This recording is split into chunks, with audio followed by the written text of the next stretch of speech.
Mattithyahu, Matthew, chapter 7. Do not judge, lest you be judged. For with what judgment you judge, you shall be judged. And with the same measure you use, it shall be measured to you.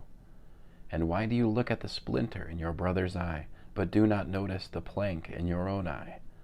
Or how is it that you say to your brother, let me remove the splinter out of your eye, and see, a plank is in your own eye? Hypocrite! First remove the plank from your own eye, and then you shall see clearly to remove the splinter out of your brother's eye. Do not give what is set apart to the dogs, nor throw your pearls before the pigs, lest they trample them under their feet, and turn and tear you in pieces. Ask, and it shall be given to you. Seek, and you shall find. Knock, and it shall be opened to you. For everyone who asks receives, and he who seeks finds, and to him who knocks it shall be opened. Or is there a man among you who, if his son asks for bread, shall give him a stone? Or if he asks for a fish, shall he give him a snake? If you then, being wicked, know how to give good gifts to your children, how much more shall your Father who is in the heavens give what is good to those who ask him? Therefore, whatever you wish men to do to you, do also to them, for this is the Torah and the prophets. Enter in through the narrow gate, because the gate is wide, and the way is broad that leads to destruction, and there are many who enter in through it. Because the gate is narrow, and the way is hard pressed, which leads to life, and there are few who find it.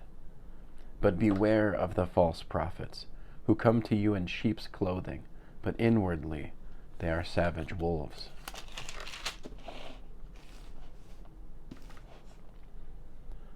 By their fruits you shall know them. Are grapes gathered from thorn bushes, or figs from thistles? So every good tree yields good fruit, but a rotten tree yields wicked fruit. A good tree is unable to yield wicked fruit, and a rotten tree to yield good fruit.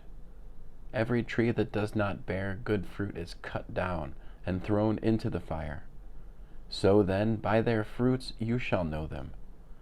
Not everyone who says to me, Master, Master, shall enter into the reign of the heavens, but he who is doing the desire of my Father in the heavens. Many shall say to me in that day, Master, Master, have we not prophesied in your name, and cast out demons in your name, and done many mighty works in your name? And then I shall declare to them, I never knew you. Depart from me, you who work lawlessness. Therefore, everyone who hears these words of mine and does them shall be like a wise man who built his house on the rock. And the rain came down, and the floods came, and the winds blew and beat on that house, and it did not fall, for it was founded on the rock. And everyone who hears these words of mine and does not do them shall be like a foolish man who built his house on the sand. And the rain came down, and the floods came, and the winds blew, and they beat on that house, and it fell, and great was its fall. And it came to be, when Yeshua had ended these words, that the people were astonished at his teaching, for he was teaching them as one possessing authority, and not as the scribes. End of Mattithyahu, chapter 7.